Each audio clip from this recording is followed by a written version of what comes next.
ఏం చేస్తున్నారు? ఏంటి ఈ వీడియో అని చూస్తున్నారా? బంజారాస్ తీజ్ ఫెస్టివల్ ఎయిత్ డే విశిష్టత ఏంటిదో మొత్తం ఈ వీడియోలో చెప్పాను. లాస్ట్ వరకు చూడండి. తప్పకుండా ఈ వీడియోలో మీకు ఎంతో కొంచెం ఇన్ఫర్మేషన్ తెలుస్తుంది.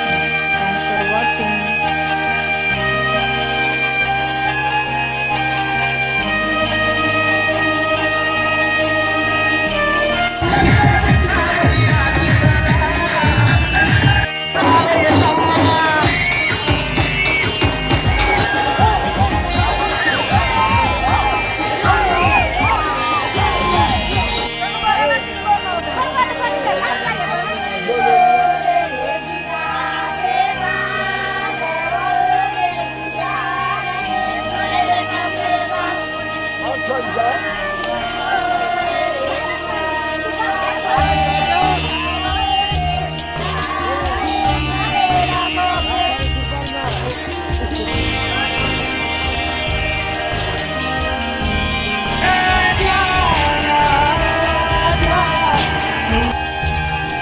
ఈరోజు మనం మాట్లాడుకుంటున్నది తీజ్ పండుగలో అసలైన కలర్ఫుల్ డే 8వ రోజు గురించి. పట్టుదల, పసుపు వాసన, పిండి పులుసు అన్ని కలకలిపిన ఊరిలో ఏకకాలంలో జరిగే రుచి రూపం భక్తి పండుగ ఈ తీజ్ పండుగ. సో దీని గురించి మనం ఖచ్చితంగా తెలుసుకోవాల్సిందే కదా. తెలుసుకోవాలంటే మా ఊరు వచ్చేయండి. ఎక్కడ మా ఊరు? గుండెంగా రామ్ సింగ్ తండా. మరొక పేరుందండో మా ఊరి పేరు శ్రీరాంపురం తండా అని కూడా అంటారు. చాలా గ్రాండ్గా చేసుకుంటారు. కానీ ఈ సంవత్సరం కొంచెం అందరికీ పని కుదరలేదు. సో అందుకే చాలా మెంబర్స్ అయితే రాలేదు. ఉన్న వాళ్ళే జరుపుకున్నాం. అదేంటో కూడా ఎలా జరుపుకున్నాను అనేది మీకు నేను షేర్ చేస్తున్నాను అంతే. Hi, hello, welcome back to our channel Anu Balakumar. So ఎలా ఉన్నారు అందరూ? బాగున్నారని అనుకుంటున్నాను.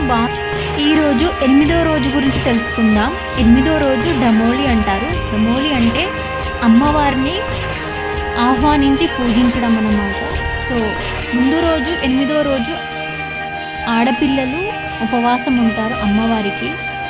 అవంతా తెలుసుకునే ముందు, ఆ పండుగ జరుపుకునే ముందు ఒక స్వీట్ తయారు చేస్తారు. ఆ స్వీట్ ఎలా తయారు చేసుకోవాలో అది చూసేద్దాం.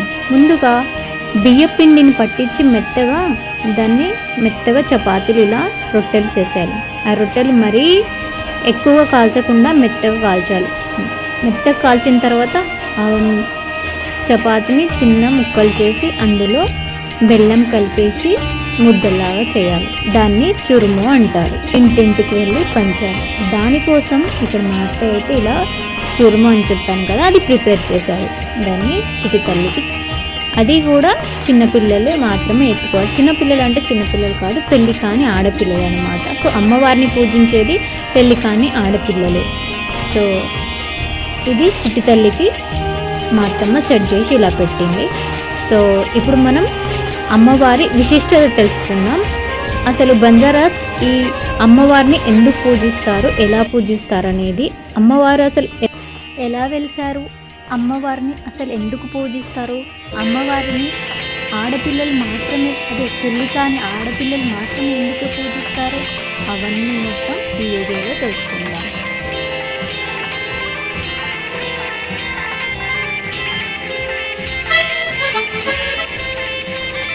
పురాణాల ప్రకారమే చెప్తున్నాను. మా తాత నానమ్మ వాళ్ళు చెప్పింది, అమ్మ వాళ్ళు చెప్పిందే చెప్తున్నాను. సో చాలా శతాబ్దాల క్రితం బంజారా తెగలో ఒక ఆడపిల్ల జన్మించింది. అంటే అమ్మవారు అన్నమాట. ఆమె పేరు మైత్రి అంట. అదేనండో ఈ మేరామాయాడి అంటారు. బంజారాస్ ముద్దుగా పిలిచేది మేరామాయాడి అని. ఆమె చాలా తెలివైనదంట. అమ్మవారు చాలా తెలివైన వారంట, శక్తివంతమైన వారు కూడా అంట. జనాలకి ఆరోగ్యం, ధైర్యం, అభయం ఇచ్చేదంట. ప్రజలందరికీ ఎటువంటి రోగ నిరోధక శక్తులను పెంపొందించడంలో అమ్మవారు సహకరించేదంట. అందరికీ ధైర్యాన్ని కల్పించేదంట. అమ్మవారు దేవతగా భావించి పూజించేవారంట. అలా ఆమె చేసే పనుల వల్ల ఆమె అమ్మవారని ప్రజలందరికీ తెలిసిందంట. సో అందరూ అమ్మవారిలాగా ఆమెను పూజించడం మొదలెట్టారంట. ఇలా మైత్రి అమ్మవారు కాస్త మైత్రమ్మ అని అయిందంట. ఆమెను మట్టి బొమ్మల రూపంలో పూజిస్తూ తీజ్ పండుగలలో 8వ రోజు ప్రత్యేకంగా పూజిస్తారు అమ్మవారిని. మట్టి బొమ్మలలో పూజిస్తారు, అమ్మవారిని ఆహ్వానిస్తారు. సో అమ్మవారి ప్రతీకగా ఈరోజు మట్టి బొమ్మల్ని చేసి అమ్మవారిని పూజిస్తారు అన్నమాట. ఒకవైపు మట్టి బొమ్మలు తయారు చేస్తుండగానే మరోవైపు ఇలా ఊరు మొత్తం స్వీట్ని తయారు చేసుకొని ఊరు మొత్తం కలిసిమెలిసి ఉండాలని చెప్పేసి అందరూ భావించి, అందరూ ఆలోచించి, అందరూ అనుకొని ఈ స్వీట్ని తయారు చేసుకొని ఇంటింటికి వెళ్ళి పంచుతుంటారన్నమాట. ఒకరి మీద ఒకరికి కల్మషం లేకుండా అందరూ కలిసిమెలిసి ఉండాలనే భావంతో ఇలా ఇంటింటికి వెళ్ళి స్వీట్ని పంచుకుంటారు. సో ఇక్కడ నేనైతే రెడీ అయిపోయి స్వీట్లు పంచడానికైతే స్టార్ట్ అయిపోయాము. సో ఒకవైపు అయితే మట్టి బొమ్మల్ని తయారు చేస్తున్నారు, ఇంకోవైపు ఇక్కడ ఆడపిల్లలు ఉపవాసం ఉన్నారు కదా, దానికోసం అమ్మవారికి నైవేద్యం కోసం ఇంకో బెల్లమన్నం రెడీ అయితే చేస్తారు అన్నమాట. సో ఆ తర్వాత మళ్ళీ చిట్టుతల్లి ఎత్తుకుంది. అండ్ ఇలా ఊరు మొత్తం పంచడానికైతే ఆడపిల్లలు వెళ్తున్నారు. ఊరు మొత్తం ఈ స్వీట్ని పంచడానికైతే స్టార్ట్ అయిపోయారు, బయలుదేరిపోయారు. సో ఇలా చిట్టుతల్లి ఊర్లో పిల్లలందరూ ఇలా చాలా ఊరంతా ఆనందంగా కలిసిమెలిసి అమ్మవారిని పూజించడం కోసం చాలా ఆనందంగా బయలుదేరుతారు. ఊరు మొత్తం చాలా ఆనందంగా ఈ స్వీట్ని అయితే పంచుకుంటారు. సో అమ్మవారిని ఆహ్వానించడానికి అమ్మవారికి హోమం చేస్తారు. హోమం అంటే మరీ అంత హోమం గ్రాండ్గా అయితే కాదు. సో మా ఆచారం ప్రకారంగా, బంజారాస్ ఆచారం ప్రకారంగా హోమం చేస్తారు. హోమంలో నైవేద్యం తెస్తారు, నైవేద్యంలో నెయ్యి వేసి అమ్మవారికి హోమం వెలిగిస్తారు. అది కూడా ఎవరైతే ఆడపిల్లలు ఉంటారు కదా, ఆ రోజు ఉపవాసం అమ్మవారికి ఎవరైతే ఉపవాసం ఉంటారో ఆ ఆడపిల్లలు మాత్రమే హోమం చేస్తారు. సో ఇదైతే మేము ఇంటింటికి వెళ్ళి స్వీట్ని పంచడం కోసం అయితే వెళ్తున్నారు. ప్రతి ఇంటికి వెళ్తారు, ఏ ఒక్క ఇంటిని కూడా విడిచిపెట్టారు. ఆ రోజు ఎంత పనున్నా ఏదున్నా ఖచ్చితంగా అందరూ స్వీట్ని అయితే తయారు చేసి పంచుతారన్నమాట. సో ఇలా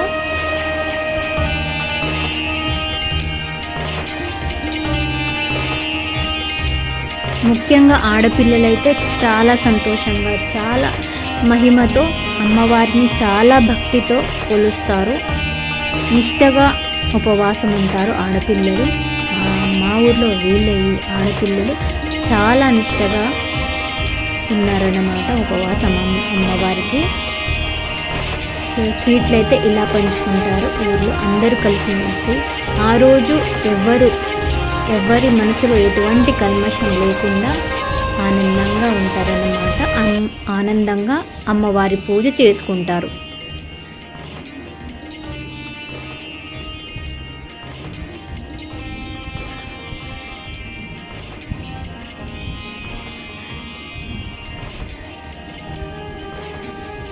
అమ్మవారిని మంచి పాటలతో అమ్మవారిని ఆహ్వానిస్తారు. ఆ రోజు అమ్మవారు మా ఊర్లో తిరుగుతున్నట్టుగానే అందరూ భావించి, అమ్మవారు ఉంది అన్నట్టుగానే అందరూ భావించి అమ్మవారి కోసం ఇలా స్వీట్లు పంచుతూ ఉంటారన్నమాట. ఆ రోజు అదే 8వ రోజు. అందరూ ఆ రోజు ఆడపిల్లల్ని దేవతలాగానే, దేవత ఆ ఊర్లో తిరుగుతుందన్నట్టుగానే భావించి ఊరు మొత్తం తిరుగుతారన్నమాట. సో ఇది బంజారాస్ మోస్ట్ ఫేమస్ తీజ్ ఫెస్టివల్ అయితే ఇలా జరుపుకుంటారు. ఈ స్వీట్లు పంచడం ద్వారా శుద్ధతకు ప్రతీకగా ఉంటుంది. అంటే ఎటువంటి కెమికల్స్ కానీ, ఎటువంటి ప్రాసెస్డ్ కానీ ఏం లేకుండా, బెల్లం అంటే మనకు ఐరన్ కదా మన బాడీకి. సో ఆ సంవత్సరం మొత్తం మన బాడీలో ఎటువంటి రోగాలు రాకుండా ఉండడం కోసం ఇలా ఈ స్వీట్ని తయారు చేసి పంచుతూ ఉంటారన్నమాట. సో ఇది చాలా మంచిది మన హెల్త్కి. ఇది మార్నింగ్ ఒక ముద్ద తిన్నారంటే మనకి ఐరన్ చాలా బాగా లభిస్తుంది మన బాడీకి.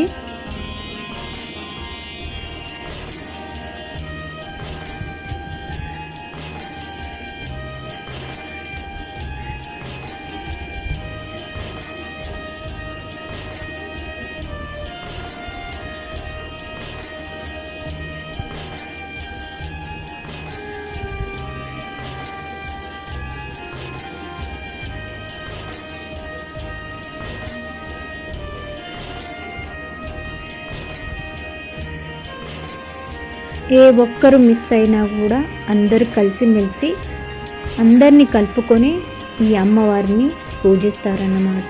సో ఇది ఇలా. సో చివరగా బొమ్మలు తయారు చేసే దగ్గరికి అయితే వెళ్తారు. బొమ్మలు తయారు చేసే దగ్గర వెళ్ళి స్వీట్లు అవి పంచేసుకొని చివరగా మా ఇంటికైతే స్వీట్ పంచడానికైతే వచ్చారు. అదే చురుము అని చెప్పాను కదా, అది లాస్ట్లో మా ఇంటికే అయింది. సో మా ఇంటి దగ్గర స్వీట్ పంచడం అయిపోగానే నెక్స్ట్ ఇంకా బొమ్మల దగ్గర అయితే స్టార్ట్ అయిపోయాము.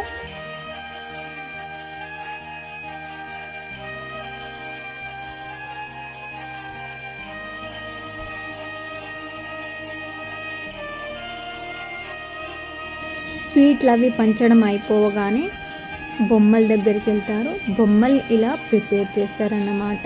సో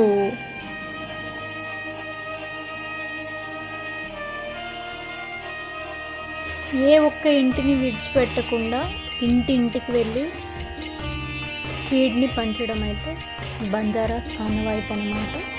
సో అందరింటికి వెళ్తారు. స్వీట్ అన్నింటికి పంచడం అయిపోయిన తర్వాత బొమ్మలు తయారు చేయడం దగ్గరికి అయితే వెళ్తారు. ఇటు బొమ్మలు తయారు జరుగుతూ ఉంటుంది, ఇటు స్వీట్లు పంచడం కూడా జరుగుతూ ఉంటుంది. సో ఇలా అన్నమాట బొమ్మల్ని అయితే క్లే తోటి, అదే మట్టితోటి బొమ్మల్ని ఇలా ప్రిపేర్ చేస్తారు.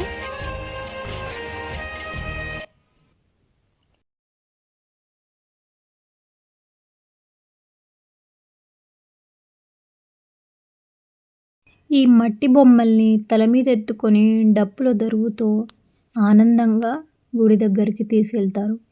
అబ్బాయిలు ఎత్తుకుంటారు. ఒక్కో ఊర్లో ఒక్కో ఆచారం ఉంటుంది. ఈ ఊర్లోనైతే అబ్బాయిలు ఎత్తుకున్నారు.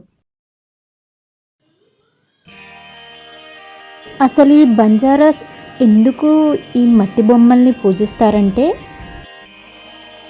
అమ్మవారు మనల్ని మంచిగా ఆశీర్వదిస్తుంది అని, అన్నం నీళ్ళు సహజీవనం అన్నీ మంచిగా ఇస్తారని చెప్పేసి ఈ బొమ్మలు చేసి అమ్మవారిని పూజిస్తారు. ఈ బొమ్మలను పిల్లల రూపంగా భావిస్తారు. ఎందుకంటే ఈరోజు ప్రధానంగా పిల్లలు ఆరోగ్యంగా సుఖంగా ఉంటారని భావించి బొమ్మలు చేసి, ఈ బొమ్మలు ఒకటి అమ్మాయి ఒకటి అబ్బాయిగా తయారు చేసి వాటిని మేలిమి వస్త్రాలు అలంకరించి వాటిని కొన్ని గ్రామాల్లో అండ్ ఇది మట్టి బొమ్మల తయారీకి మూలకత ఒక వంశం అభివృద్ధి చెందాలని కూడా అనుకుంటారు. పిల్లలు ఆరోగ్యంగా ఉండాలనే సంకల్పంతో కూడా చేస్తారు. మేరమ్మ అమ్మవారికి నివేదనగా ఈ మట్టి బొమ్మలను తీసుకొని మేరమ్మ అమ్మవారిని పూజ చేస్తారు. నైవేద్యం సమర్పించి మట్టితో చేసిన వంటలు, బెల్లం, అరిసెలతో ఇవన్నీ తీయని వంటలతో అమ్మవారిని పూజించి ఇంటింటికి పంచుతారన్నమాట. ఈ మట్టి బొమ్మల ద్వారా అందులో అమ్మవారిని చూసుకొని అమ్మవారిని కొలుస్తారు. అండ్ ఇక్కడ ఈ బొమ్మలని ఒక్కో ఊర్లో ఒక్కో విధంగా చేస్తారనమాట. అంటే మా ఊర్లో, మా సొంత ఊర్లో అంటే అమ్మ వాళ్ళ ఊర్లో అమ్మాయిలు మాత్రమే ఈ బొమ్మల్ని తీసుకొస్తారు. అండ్ ఇక్కడ అత్తయ్య వాళ్ళ ఊర్లో ఏంటంటే అబ్బాయిలు తీసుకొచ్చారు. సో ఇక్కడ అమ్మవారికి భోగిస్తారన్నమాట. భోగ్ అంటారు దీన్ని. ఆడపిల్లలు డే మొత్తం ఉపవాసం ఉంటారు కదా, వాళ్ళు అమ్మవారికి నైవేద్యం పెట్టి హోమంలో భోగ్ అంటారు. అమ్మవారికి నైవేద్యం పెడతారు. నెయ్యి, బెల్లం, అన్నం కలిపి అమ్మవారికి ఇట్లా ఈ మంటలో వేస్తే అమ్మవారికి హోమం పైకి వెలిగితే అమ్మవారు ఊరు మొత్తాన్ని ఆశీర్వదిస్తుందని భావించి ఇలా అమ్మవారికి పూజిస్తారంట. మేరమ్మ అమ్మవారు మా ఊరికైతే చాలా మంచిగానే ఆశీర్వదించింది. చాలా బాగా వచ్చింది ఈ హోమం అయితే. అందరం హ్యాపీ. సో ఇలా 5 సార్లు చేస్తారను. అమ్మవారికి నైవేద్యం పెట్టి నెయ్యి పోస్తే హోమం అయితే పైకి అయితే వెలిగింది, చాలా పైకి. ఆ తర్వాత ఆ బొమ్మలు తీసేసి ఆ బొమ్మలతో ఆడుకుంటారు. సో ఆ నైవేద్యం పెట్టి ఆ నెయ్యి వేసిన నీళ్ళు అందులో కడిగేసిన తర్వాత ఆ నీళ్ళు మొత్తం ఊర్లో ఉన్న ప్రజలందరి మీదకి చల్లుతారన్నమాట. సో అది అమ్మవారు మనకి ఆశీర్వదించినట్టు, అమ్మవారి ఆశీర్వాదం మన మీద కలిగిందన్నట్టు. సో ఇలా అమ్మవారిని మీరమయాడిని పూజిస్తారు. సో ఇది బంజారాస్ మోస్ట్ ఫేవరెట్ ఫెస్టివల్ తీస్ 8th డే. సో అమ్మవారికి ఇలా నైవేద్యం పెట్టిన తర్వాత మేమందరం నైవేద్యం తిన్నాము అందరం కలిసి. ఇది ఆ రోజు మొత్తం ఉపవాసం ఉన్న అమ్మాయి ఎవరైతే ఉన్నారో ఆ అమ్మాయితో మాత్రమే చేయిస్తారన్నమాట ఇది. సో చాలా హ్యాపీగా అనిపించింది. సో ఇది బంజారాస్ 8th డే ఫెస్టివల్.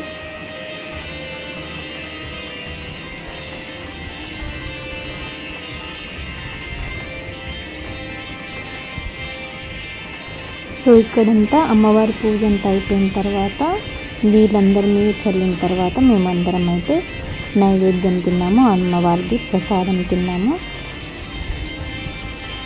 ప్రసాదాలు అవి తినేసి కాసేపు అలా డ్యాన్స్ వేసుకున్నాము అండ్ చాలా ప్రశాంతంగా హ్యాపీగా అయిపోయింది. అండ్ ఇది ఎందుకు అంటే ఇదంతా చెప్పడం ఎందుకు, తెలుసుకోవడం అవసరమా అంటారా? ఈ కాలం అంటే ఈ జనరేషన్లో ఉన్న పిల్లలందరికీ ఇవన్నీ నేర్పేయడం చాలా మంచిది. వాళ్ళు కూడా తెలుసుకోవడం కూడా చాలా మంచిది. అండ్ మన కల్చర్ గురించి తెలుసుకోవడం చాలా మంచిది. సో ఇక్కడ మా ఒక అమ్మమ్మ అన్నమాట. సో ఆమె వేస్తున్న డ్యాన్స్ సో ఆమెలాగా ఎవరు వేయలేకపోతున్నారు, ఎందుకంటే ఆమె పాతకాలం ఆమె. ఇప్పుడు ఏముంది డీజేలు అవి ఇవి ఏవి పెట్టేసుకొని డాన్స్లు వేసేస్తున్నారు. ఆమె చూడండి ఎంత స్ట్రాంగ్గా ఈ ఏజ్లో కూడా ఆమె ఎంత స్ట్రాంగ్గా డ్యాన్స్ వేస్తుందంటే మనమే ఊహించుకోవచ్చు. సో ఇలాంటి కల్చర్ని మనం కూడా ఫాలో అవ్వాలని చెప్పేసి. సో ఇది ఇవాల్టి వీడియో. మీ అందరికీ నచ్చిందని అనుకుంటున్నాను. మరొక మంచి వీడియో అంటే నెక్స్ట్ 9th డే వీడియో అయితే మీకోసం వెయిట్ చేస్తూ ఉంటుంది. సో అది కూడా పెట్టేస్తాను. తప్పకుండా లైక్ చేసి చివరి వరకు చూస్తే నేను చేసే మంచి మంచి వీడియోస్ కూడా మీకు అర్థమవుతూ ఉంటుంది అండ్ నాకు కూడా సపోర్టింగ్గా ఉంటుంది. And thanks for watching. Bye.